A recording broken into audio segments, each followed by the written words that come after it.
दोस्तों मैं इस वक्त लाहौर के मियानी साहब कब्रिस्तान में मौजूद हूँ और आज मैं आपको लेकर जा रहा हूँ पाकिस्तान की तारीख के एक बड़े नामवर सहाफ़ी और रोज़नामा नवाए वक्त के बानी हमीद निज़ामी, उनके बेटे आरिफ निज़ामी, जो कि ख़ुद भी एक बड़े मारूफ़ सहाफ़ी रहे हैं। और उनकी अहलिया की कब्रों पर लाहौर के मियानी साहब के बिल्कुल सड़क के किनारे पर इन तीनों अफराद की जो हैं वो कब्रें मौजूद हैं। यकीनन हमीद निज़ामी को आज की नस्ल तो नहीं जानती, लेकिन उनके अखबार नवाए वक्त को बच्चा बच्चा जानता है, जो पाकिस्तान का सबसे बड़े अखबारात में उसका शुमार किया जाता है। तो चलते हैं जी, हम कब्रिस्तान का एक छोटा सा व्यू आपको दिखा दूं, फिर आपको उन तीनों अफराद की कब्रें भी और उनका प्रोफाइल भी आपको जाकर वहाँ बताता हूँ कि वो कितने बड़े लोग थे। तो ये जी अब हम कब्रिस्तान के अंदर हैं और पुराना सा ये हिस्सा है जी कब्रिस्तान का। और यहाँ आप देखें कि कब्रों का हाल क्या है। हुजूर कैसा खूबसूरत अपने वक्त में मकबरा बनाया गया होगा, लेकिन आज उसकी हालत देख लें। इंसान को शुरू में सभी याद करते हैं। लोग कहते हैं कि हम आपके बग़ैर ज़िंदा नहीं रहेंगे, हम आपके बग़ैर एक मिनट नहीं जी सकते, मगर जब तदफीन हो जाती है तो फिर इंसान को पूछने वाला कोई नहीं। आप इस कब्रिस्तान में आप देखें बड़े बड़े नामवर लोग यूँ बेनाम पड़े हैं कि जैसे उस दुनिया में कभी आए नहीं। और ये ही उनमें से एक बड़ी शख्सियत, ये पाकिस्तान की तारीख के एक बड़े नामवर अदाकार असलम परवेज़, बहुत बड़े फिल्म स्टार थे। और एक हादसे में जो है वो और इकबाल हसन का इंतकाल हुआ था।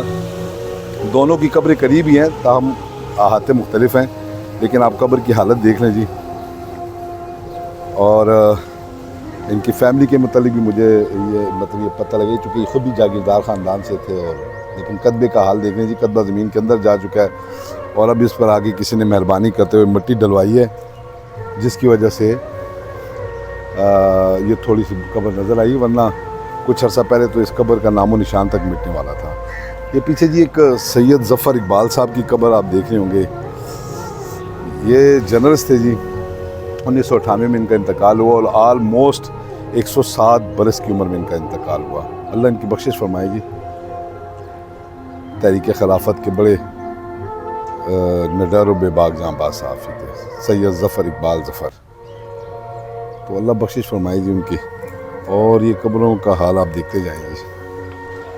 हम इस धोखे की ज़िंदगी में पड़े हुए हैं जी। हम ये समझते हैं कि हम हैं तो ये दुनिया है, हमारे बगैर ये दुनिया कैसे चलेगी। ये सोचने वाले सारे आज यहाँ कब्रों में पड़े हुए हैं और दुनिया वैसी ही चली जा रही है, क्योंकि दुनिया को चलाने वाला मालिक वो रब है जिसे ना मौत आती है ना जिसे ऊँघ आएगी। वो हमेशा हमेशा से है और हमेशा हमेशा से रहेगा, और वही ये सारी कायनात का मालिक है और वही उसे चला रहा है। बहरहाल जी अब हम पहुँच गए जी। ये हमीद निज़ामी साहब की कब्र, ये आप देखें उनकी हमीद निज़ामी साहब की कब्र है। उनके साथ उनकी अहलिया महमूदा निज़ामी साहब की कब्र है जी। और उनके साथ उनके पाँव में उनके बेटे आरिफ निज़ामी की कब्र है। तो ये तीनों मशहूर लोग हैं जी, बड़े लोग हैं जी। हमीद निज़ामी साहब एक बड़े अखबार के मुदीर तो थे, लेकिन उन्होंने तहरीक पाकिस्तान में भी बड़ी जो है वो खिदमत अंजाम दी है जी। और उनकी ये खिदमत हमेशा याद रहेगी। इसीलिए पाकिस्तान की जितने भी अकाबरीन आए हैं वो हमेशा हमीद निज़ामी, मजीद निज़ामी और इस ख़ानदान की बड़ी इज़्ज़त करते रहे हैं। ये बल्कि उसके साथ में आपको एक और कब्र भी दिखाना चाहूँगा जी। ये सामने आपको एक संगमरमर की खूबसूरत सी कब्र नज़र आ रही होगी। ये है जी ख्वाजा साद रफ़ीक के वालिद ख्वाजा मोहम्मद रफ़ीक की आखिरी आरामगाह है जी। ये देखें, ये देखें, ये है ख्वाजा रफ़ीक। ये साद रफ़ीक के वालिद 1972 में इनको शहीद कर दिया गया था। 44 बरस इनकी उम्र थी।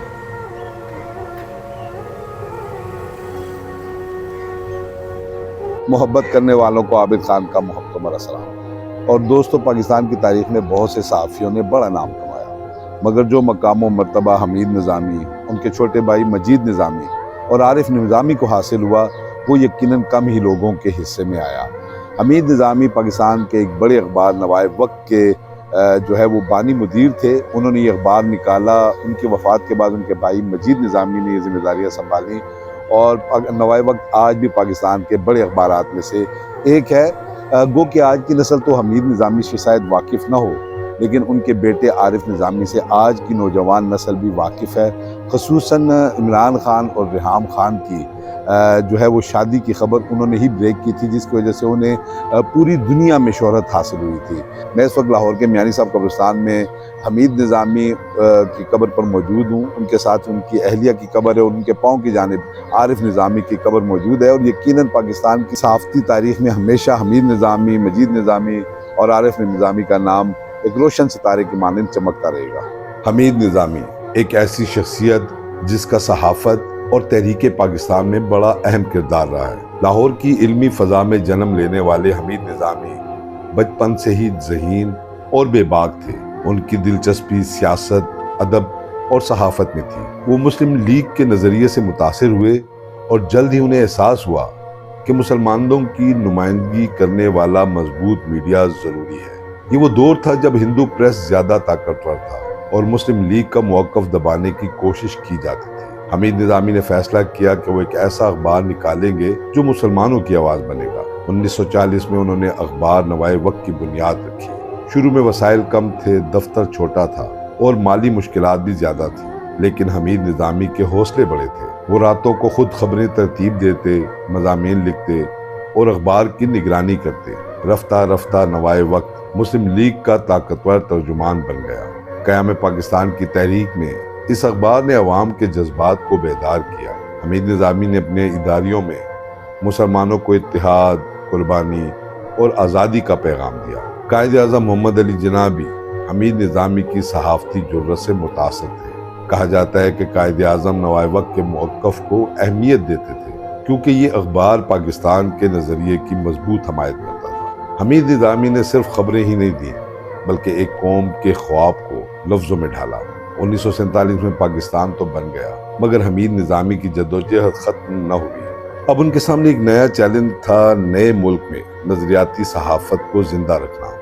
انہوں نے حکمرانوں پر بھی تنقید کی جب انہیں لگا کہ ملک اپنے نظریاتی راستے سے ہٹ رہا ہے۔ وہ سمجھتے تھے کہ صحافت کا کام صرف حکومت کی تعریف کرنا نہیں، بلکہ سچ بولنا ہے۔ مگر افسوس، یہ بے باک صحافی زیادہ عرصہ زندہ نہ رہ سکا اور محض 44 برس کی عمر میں 1962 میں انتقال کر گئے۔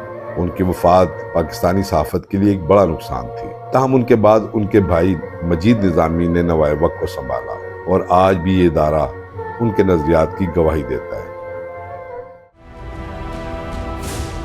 کیا آپ ایک بزنس اونر ہیں اور چاہتے ہیں کہ آپ کا برانڈ زیادہ سے زیادہ لوگوں تک پہنچے؟ ہمارے پاس ہے آپ کے لیے ایک بہترین موقع۔ ہمارے یوٹیوب چینلز پر روزانہ ہزاروں لوگ ویڈیوز دیکھتے ہیں۔ یہ وہی لوگ ہیں جو باخبر، باشعور اور فیصلہ کرنے والے ہیں۔ اب آپ اپنے بزنس کو براہ راست ہمارے یوٹیوب چینلز پر پروموٹ کر سکتے ہیں۔ پروڈکٹ پلیسمنٹ اور اسپانسرڈ سیگمنٹس کے ذریعے آپ اپنے برانڈ کو لاکھوں پوٹینشیل کسٹمرز تک پہنچا سکتے ہیں۔ تو دیر کس بات کی؟ آج ہی اپنے بزنس کو نئے لیول پر لے جائیں۔ For more information, call us 9233 8122 280.